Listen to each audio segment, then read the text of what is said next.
Ah, who you laughing at, Ashley? Because you're making faces as you brush We're feeling this. good. Because look, y'all want to hear a secret? Ashley got a mullet. See, let's see. Y'all want to hear? Show them your See, business for front party in the back. see, that's what I should have told you. But I mean, No, purple. no. It She was. looks. Let's see. Yeah. Ashley wants to go being a halfway rebel. She wants to only dye the part of her hair purple that nobody can see. Actually, we ran out of product. That's what happened. So it just Halfway happens, rebel. it just happens to work. And I got to order some, so I couldn't just run to the store and get it. Are you gonna do the trifecta? I don't know. That's business in the front, party in the back, liquor in the rear. No, no. We will. Look, I'm actually enjoying this. Corona won't let me get my roots done, so I'm playing around with color. Say that again? You can't do that at home? No. I didn't know. I thought it was just like dyeing your hair. In any case. No. Ashley, I'm going to tell you something. The game has been good to me. The game has been good to me. You know, here's the thing. I wanted to develop, I wanted to do something on Sunday afternoons to really go in depth, preferably one-on-one with somebody that I know that can give people some game that they can take with them into life or into business or into their relationship, something that's going to help them. And I'm proud to have you. Well, first, tell them who you are and which website do you want me to show them? Tell them who you are and why you're qualified to talk about this stuff. Which website do you want me to show them? You can show them rsalawgroup.com. I am an attorney licensed in the state of Arkansas. I feel like I don't need a disclaimer, but I'm going to give it anyway. This is not legal advice I'm going to give you. By no means does this constitute an attorney-client relationship. This is for information purposes only. I am an estate planning and elder law attorney.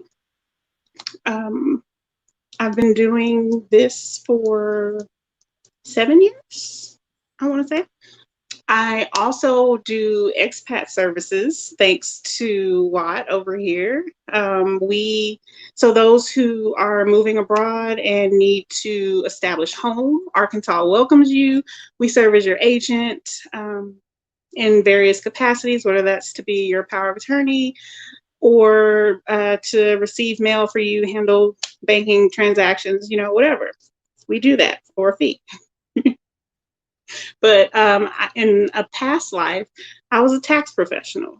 I have a few clients that won't let me go. They won't let me fire them, and they keep showing up every year. So I still do a few taxes here and there. But that's the gist of me. Cool. Professionally, anyway. Yeah, I always forget. We got to tell people. First off, hello, Shay Star. We always got to tell people that what we do here, we try to give people a general overall picture, but you're right. What they do is not giving them any kind of direct information. They need to contact you directly. And for the record, those, and I'll start off with something I usually don't have to get into until later. For a lot of people who come to this channel for grand ideas and big ideas that we talk about that are fun and interesting, that's great. I hope I plant seeds here for people to take with them. But I also want to be clear that everyone should know, for the people who need more one-on-one, people who need a lot of the things that I do, I tell people, go to my Patreon.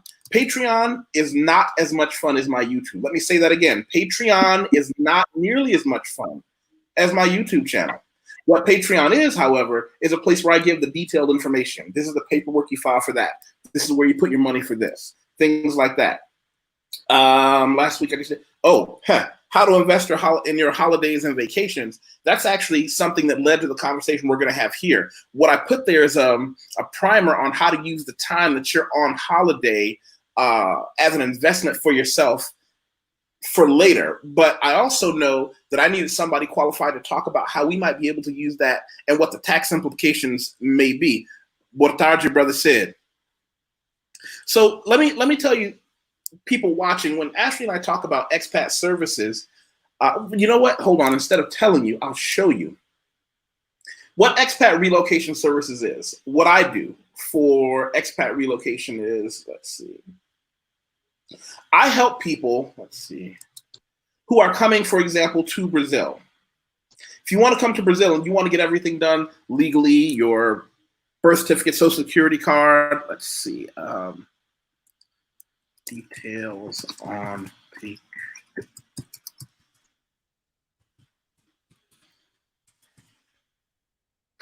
For what I do, I'll show you my LinkedIn. LinkedIn is where you can connect with me professionally, and it's where a lot of people talk about who I am, what I've done. But let me show you what we talk about when we mean expat relocation. She's telling you, yes, what she can do is things like help you by being power of attorney, doing things for you on that end. Let me tell you what I do here from Brazil. I help people register their visas, residency permits, medical cards, document transportation, apostille. If you don't know what the word apostille is, you don't. Did you just listen? Keep talking. So apostille, Ashley, we don't laugh at our friends here. If you don't know what an apostille is, you need one or both. Stop it, Ashley. That's rude. Stop laughing, Ashley. It's rude to laugh at people for what they don't know. Is it? Okay. Gee, that's not a good way to get clients. Got to tell you, as an attorney, you should know that. You got to be decent, folks. They want me honest. But honest doesn't mean laughing at people for not knowing what an apostille is. Gee. I wasn't laughing because they don't know what that is. I was laughing because you interrupted your spiel to. Oh, now it's my fault. Now it's my fault. To say, Ashley, stop it. Right. Mm-hmm. So I'm laughing at you. Okay. In any case, that's where the Patreon content is, and you've seen Ashley. So if you don't know what an apostille is, but you do want to leave the country at some point, you with absolute certainty need to talk to one or both of us, because that's one of those bedrock cornerstone things that you're going to have dealt with in order to be successful living abroad. And that's what we do. And I've been able to build a great relationship and network with a few different attorneys and people like Ashley. But what I want to talk to you about today, dear sister Ashley, is, okay, I have a friend. And I'm just going to give you a couple scenarios. And I want your, just throw it out there as your opinion on how they could manage this. Let's say I got a friend from the United States who's coming to Brazil for a month. And let's say during that month, they're going to hang out with me for a couple of weeks, and they're going to, maybe get some cosmetic surgery done. I don't know. How can we, without getting ourselves locked up in federal prison, can you give us a few general ideas on how we might be able to use that as a business write-off? Now, of course, I'm not, go ahead. I said, sure. Wow, I think he was talking to you, Ashley. Oh, what did I, for some reason you froze. What did I miss? I don't know, so suck it up at my expense. That's okay, brother. I'll take care of you. I'm laughing at what? I'm not laughing at people in general who don't know what that is. No. Okay, well, so let's just say we got these friends. They come down to Brazil. They're going to hang out for a month. How can they put themselves in a situation to get part of or all of this business expensed off? My first question is going to be, what is their status? Are they LLC? Are they incorporated? Are they a sole proprietorship? After 2017, when the tax laws changed significantly, it's really not beneficial for anyone who doesn't have a corporation. And I know I'm biased. I don't generally do LLCs. I've never really used them. I've always been a fan of corporations, but even more so now with the 2017 laws, because a lot of the tax deductions, credits no longer apply to any other entity. So if you're not a C Corp That's a conversation you probably want to have with your CPA, tax advisor, tax professional, attorney. One of those people can direct you. But let's see, in general, if you're going for vacation, there's several tax codes to help. There's the entertainment and meals. There's showing up and meeting with Watt and talking about some of the services that he provides, as well as maybe exchanging services or products with him. Boom, business expense. Then that kind of reaches back and grabs your flight, your hotel fare, at least for you. If you're going with your family, I'd have to play with that a little bit, but so wait, is that correct? The 50% deduction is allowed if the expense isn't deemed to be unnecessarily extravagant. Either the employer or the employee is present when the meal is provided or the food or beverage is provided to a business associate. Mm-hmm. There are a few others, but yeah, that's the main one. Yes. Because I'll give you an example of something that happened when I was still registered as a financial professional oh wait, you got a message, Ashley. I am specifically laughing at Watt, not at you guys. Not the clients you just lost for laughing because somebody didn't know what an apostille was. Okay, that's cool. That's cool. And I just have to say that's okay. Okay. I'm not for everybody. I understand that. Mm-hmm. Okay. So here's where we are. If I was in Las Vegas and I was a financial pro, we would have people that may fly out to Las Vegas that had a business there to sit down with me and talk about mutual funds or how to put money into a cash value insurance policy. And you wouldn't believe some of the things we would have to get told during our first, big meeting. Like, listen, you want to take them to lunch down to a nice restaurant? Take them to lunch. That's fine. You want to take them to, maybe there's a show in town and you feel like you want to go all out for this new client to celebrate something, because that's something they always talked about. You don't spend that kind of money on a client trying to woo them, but you do show them that once they're on my team, I'm going to really open up for you. Do you know how many people we had to actually have calls to the office to say, you can't write off liquor in any place that has naked women? Stop it. Because they genuinely didn't know. Because clients would come into Las Vegas. I had a client who was the partner of another client who'd known me forever. He flew back home to the middle of America. I don't want to say what state. Said, listen, go out there, talk to YusefWateef. He's going to get us set up. He's going to get both of our businesses done. We're going to get key man insurance, some things of that nature. He came out on a Saturday. I unlocked the office. I said, Saturday, you're going to fly in about 11 a.m. Come in. We're going to have coffee. I have all my charts ready. I've got my files ready. And he was just like, he had this look on his face. And I'm thinking, I'm losing this guy. Because if you confuse a client, you lose your client. And I'm thinking, we're not connected. I don't understand. He says, my business partner said a lot of good things about you, so I trust you. I said, all right, well, let me show you what I want to do. He said, well, what's on the last page? I said, well, the last page is normally when I tell you what it's all going to look at as a percentage of your monthly and yearly income. Well, just show me that page.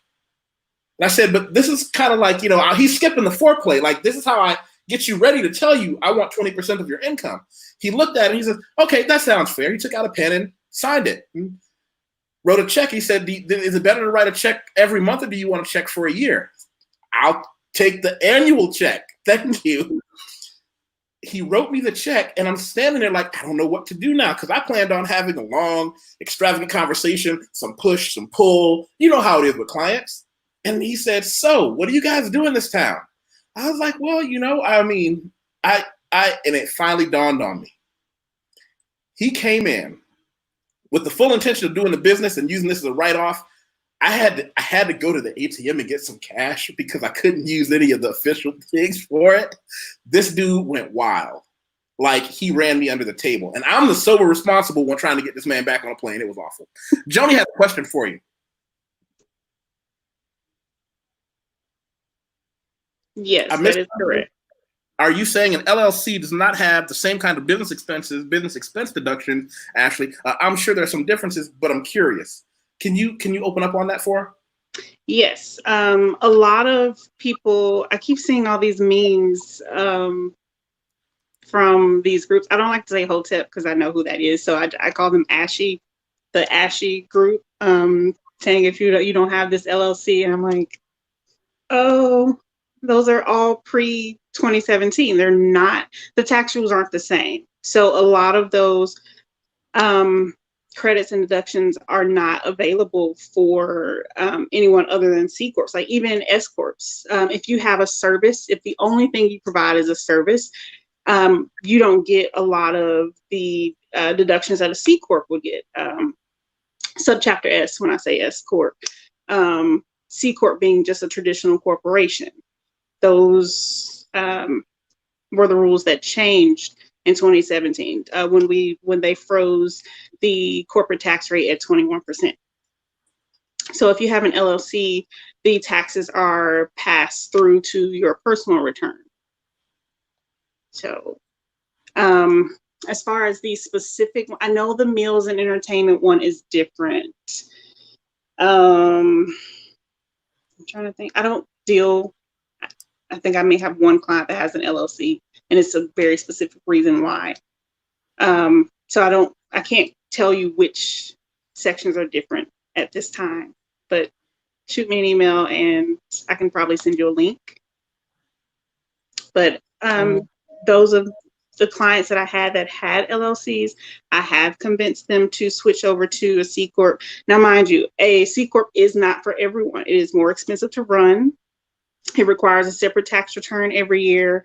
Depending on your income, it may require quarterly tax returns, requires board meetings for things. It requires a board. So it is a lot more paperwork, but there are a lot more benefits. Most people get an LLC because it offers protection for your personal assets. If that's your only, issue, fine. LLC is what you need. But if you are looking at, let's say, so one of my clients has a hair care company and she eventually wants to get investors. She couldn't do that with an LLC. So I advised her to go with a C Corp starting out, and she's already getting investments from other hair care brands. If she didn't have that, we'd be restructuring. So if you are looking at partnering with someone later on down the road, or if your goal is to just create something and sell it, it's easier to sell shares.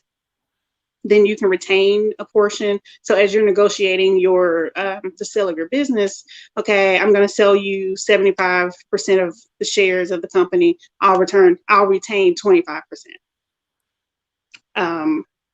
Let's say you want to, I think this is also going on social media. You want to hire your kids. In Arkansas, you can work at 14. So you could hire your kid and also make your kid a shareholder. Give your kid, I think one of my business has 100 shares. Okay, I'm going to give my 19-year-old, I'm going to give her 2 shares. I'm going to give my 20-year-old, I'm going to give her 3 shares. Okay, they're now shareholders in this company. Instead of paying them a salary, I'm going to pay them dividends from the return of profit. So nice. There's no income. So nice. Well, you know what we have to do, because I'm looking at some of the comments here. I'm looking at some of the people watching. We need to put together a situation where we can privately, or maybe we'll do it on my Patreon. I'd like to set up a round table with expats who make money overseas.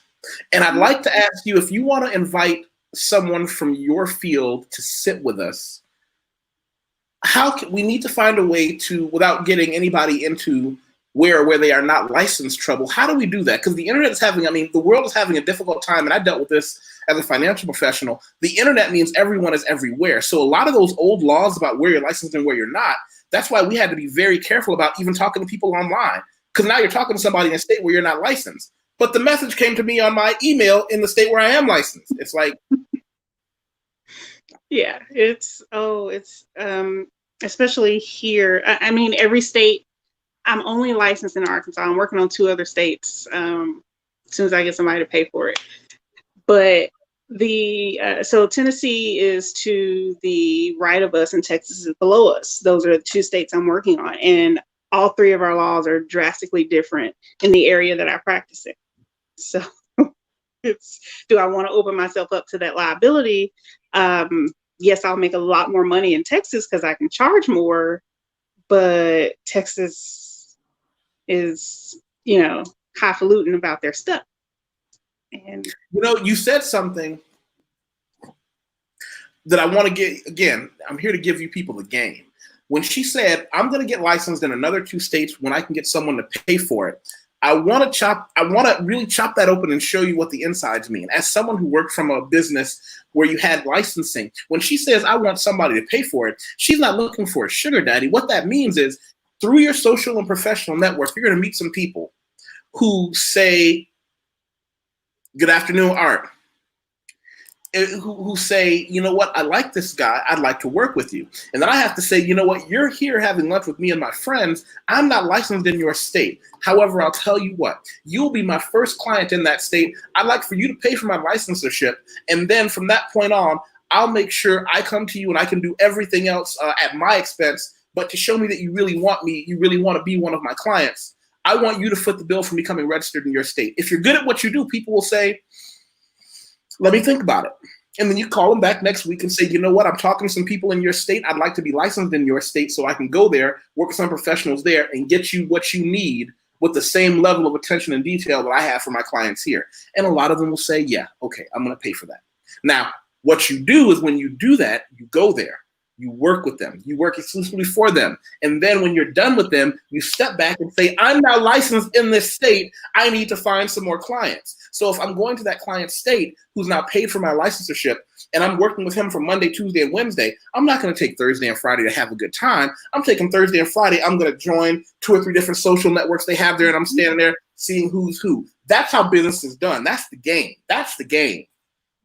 Let's see. What did BK say? BK said, be careful about laws and location. That does get tricky. Yeah. Plus, governments will try to pinch people for money in any form, like fines and fees, and from enforcing laws on unsuspecting people. I've learned that the government will choose who and when they enforce laws on very interestingly. It's kind of like nobody gets arrested for jaywalking unless they want to arrest you for a bunch of other stuff too. Does that make sense? That's very true. All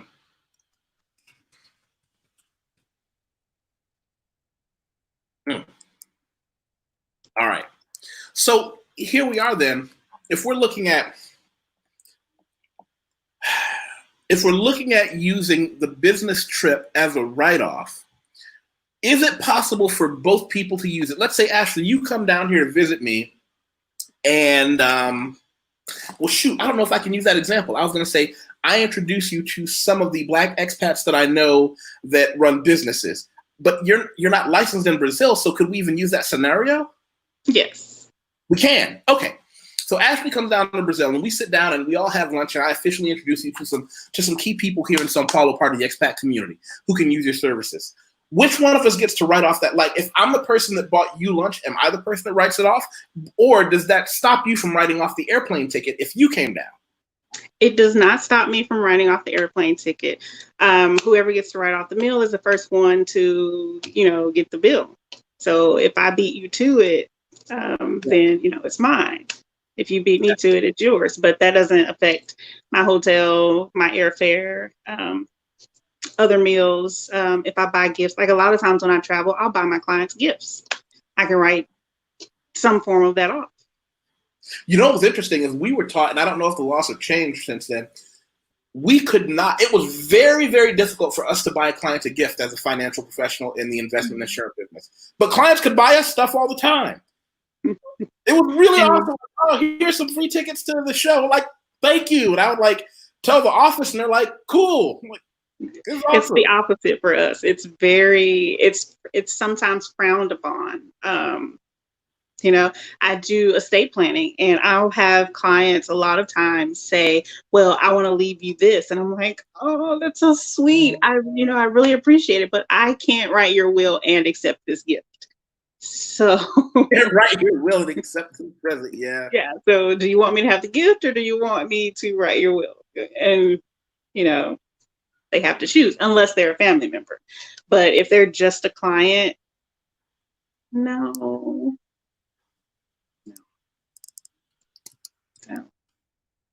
But yeah, you brought up medical expenses. So for the current tax code, you can write off, if you're itemizing, like the standard deduction for a single individual is $12,200 this year. Head of household, 18,600, 24,400 for a married couple. If you have expenses that exceed 12,200 for a single individual, then you can itemize. Medical expenses have to be more than, I think, 7.5% of your income. So I'm sure going to get, breast implants in Brazil, it's going to be, well, actually, I won't say I'm sure, but if it is more than 7.5% of your income, then, start keeping your receipts. If you get, your smile done, your breast done, your butt done, and, some lipo, you're probably there. Well, here's the thing, one of the things that's popped up with the expat relocation thing that I do for people, I have had several people say, hey, I want to come to Brazil and I'm going to do some medical stuff. And, one of the things my company is doing now, and this is not on the LinkedIn because it's not fully fleshed out yet, is types of medical concierge. It's kind of like, you find out real quickly that whole expat lifestyle thing. And by the way, let me put this in the, I'll put this in the, where'd it go? Oh, come on. I can't type and talk at the same time. Well, let me clarify my last statement. That's for your personal return, not your business return. So medical expenses go on your personal return.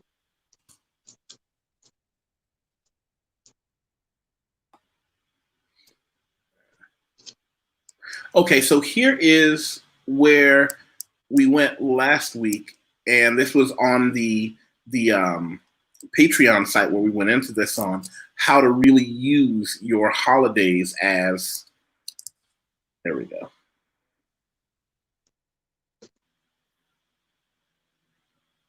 There.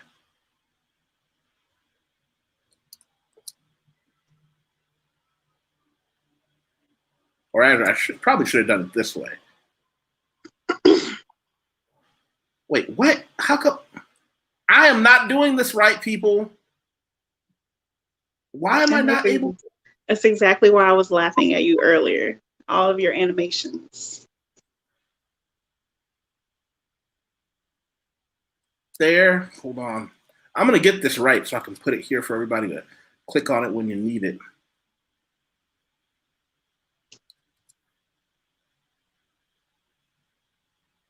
There. Ha. Got it done.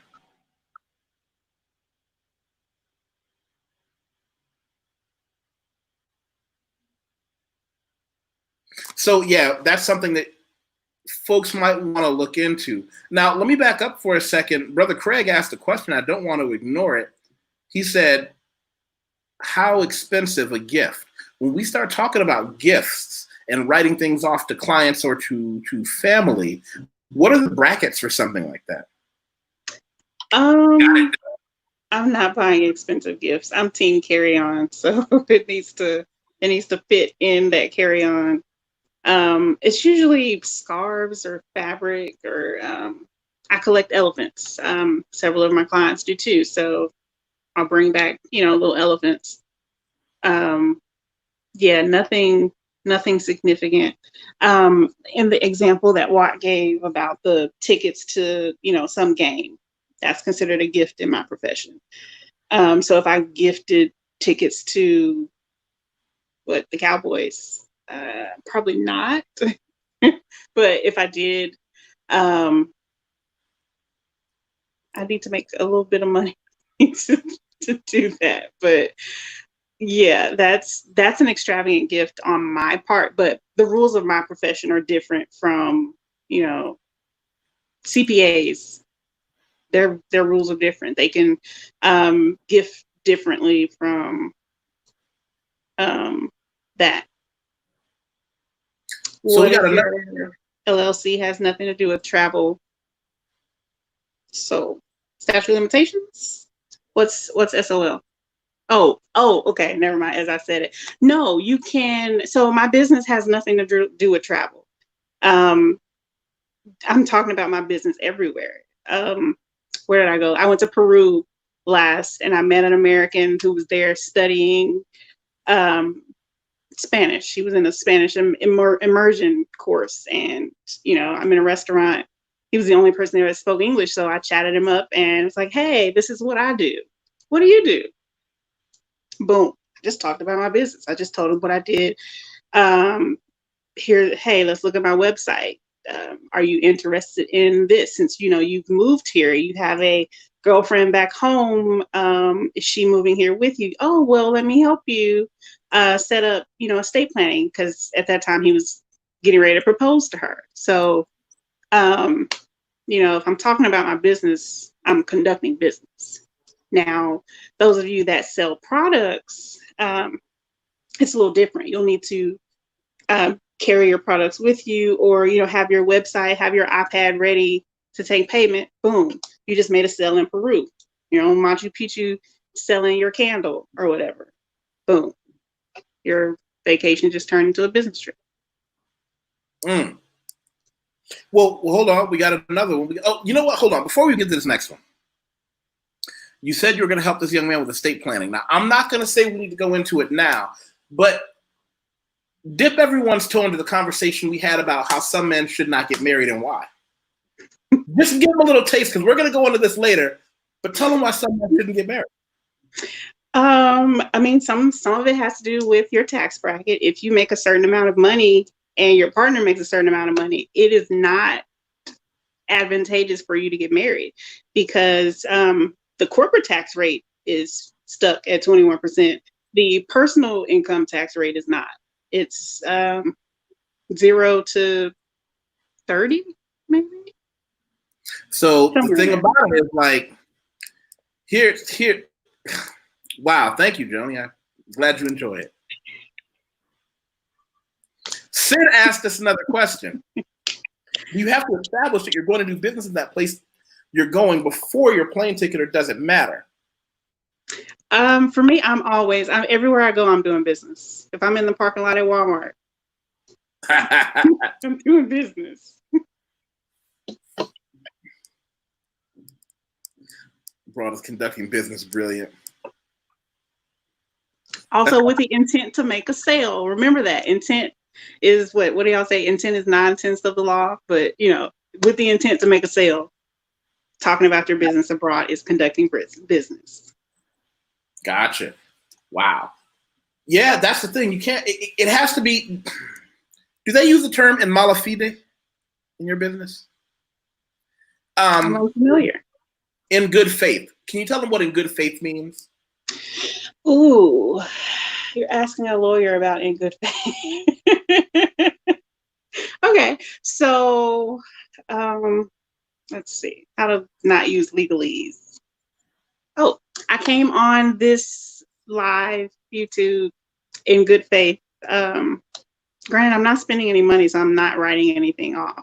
But if this were, let's say Watt was selling me something and I purchased it, just the conversation that we had and how you asked me to join you today, well, maybe not today, maybe your previous ask, how you asked me to join you, I could in good faith say that, yeah, I'm conducting business.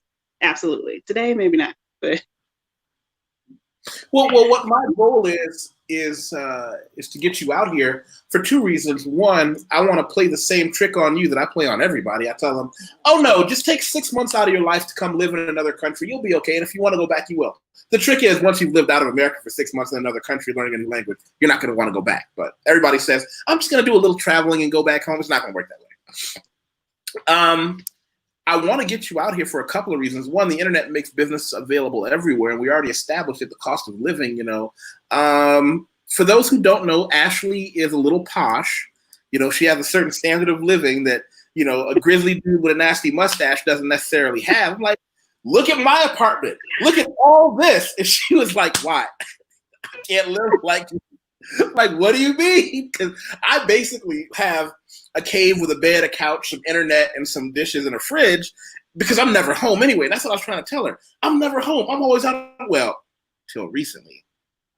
But I'm never home anyway. And she was like, no, I have to have some nice things. It took me a while to get it through my head. I was like, yeah, she's also a girl. So she might want to. I'm also Southern. I haven't lived in New York in 12, 13 years. And even when I lived in New York, I lived in the financial district, in a 3,000 square foot apartment. So to go from living in the South where, my house is fairly decent to 300 square feet, what am I going to do with that? Well, when you get down here, parties at your house.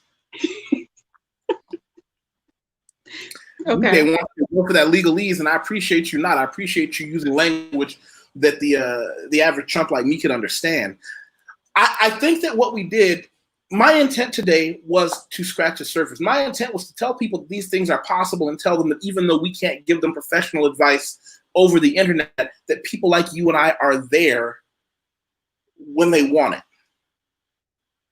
That people like you and I are there when they need the detailed advice. Absolutely. I do consultations for people that you send over for free. Traditionally we charge, but if they drop your name, well, most of the consultations are free. Oh, you shouldn't have told them that. That's not what you should. Well, here's the thing, right? The good thing about the business that you do, combined with the people that I've grown here on this YouTube channel, it's grown consistently but slowly, and the people here are about the business. We don't have a lot of nonsense that goes on here, and the people here are about learning something and sharing something, and we don't use language like that here, Charles.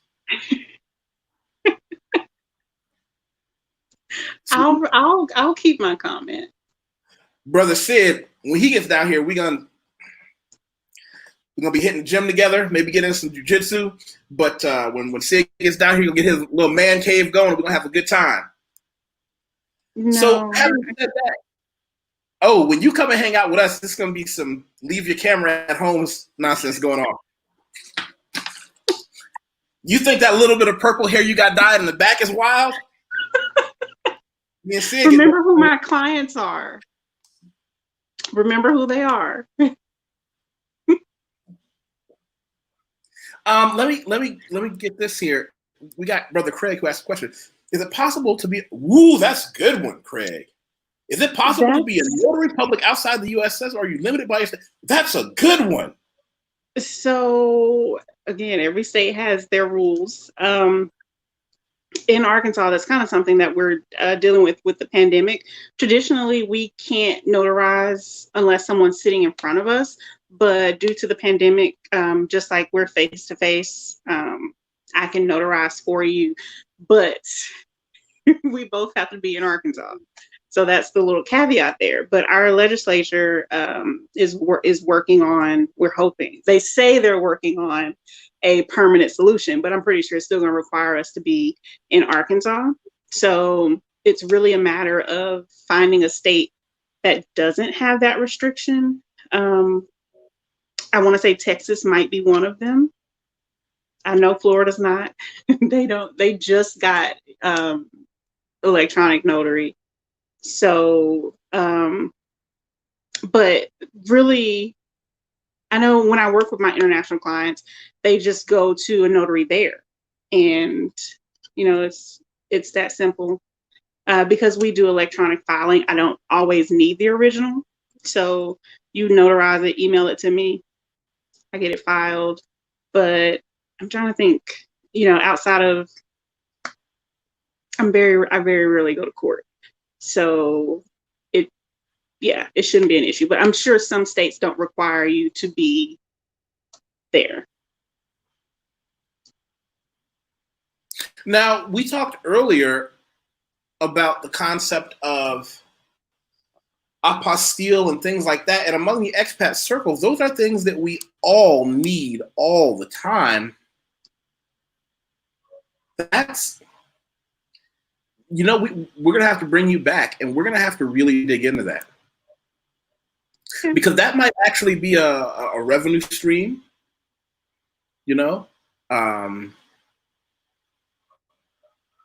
Yeah, we got to talk about that. So the last thing I'm going to leave you guys with is, when we talked earlier about going someplace with the attempt, the legitimate attempt to do business, I can't stress to you the importance of keeping documents, keeping files, who you met, where you met them, when you met them, why did you meet them? Because you don't know, it might not be this year, might not be next year. But what might happen is one day somebody else says, hey, I met with YusefWateef and Ashley. We talked to YusefWateef about getting my SUS card established so I can use the healthcare in Brazil. And we talked to Ashley about somebody being able to sign documents for me because I'm not going back to America. And that's where I was during the thing that happened. And they say, okay, we got to talk to them. My ability to show as a businessman on my calendar or in something I have written down, hey, he was with me at this time. That's huge. Ashley's ability to go into her computer at the law firm and pull up her calendar and print the screen and say, yeah, court guy, he was talking business with us that day. He was legitimately here on business. That's a big deal. Very big deal. I have been audited 3-4 times. And, you know, I win because I have, you know, I don't really like paper, but I like documenting. Call the IRS, they tell you, oh yeah, you can have this, you know, we accept your offer in compromise, but they never send your stuff in writing. Well, I recorded the call. It's okay. I'm good. I recorded the call. Gotcha. All right, well, listen, is there anything you wanna leave them with? If you'll go back to the website, I'll tell them how they can get an appointment if they have more questions, if they want that consultation. They can, you know, they can make an appointment themselves. They don't have to call me. If you'll go to The RSA? our attorney, say that again. This one, hold on. Yeah, rsalawgroup.com. Hey, what'd you say, Craig? If it's not documented, it didn't happen. Exactly. So where do we go here? Yeah, BK from the Rockies just put it on there. So if you go down, it should say something about making an appointment. Email me? No. Let's keep going.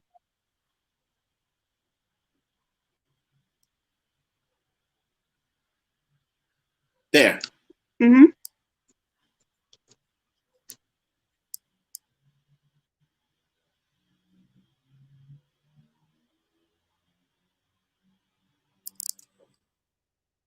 And then if you click on current client call, you can schedule an appointment.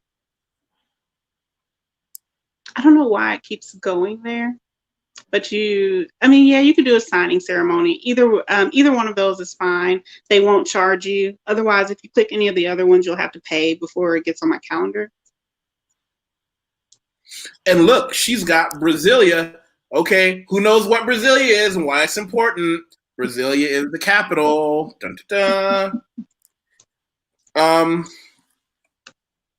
And for people that I can personally vouch for, you can get to her through me. People that already know me. I feel good about today's Sunday game. I feel like we gave them some game. We gave them more than they needed. We gave them more than I planned on, actually. Did I redeem myself for laughing at you, but being accused at laughing at the audience? I guess.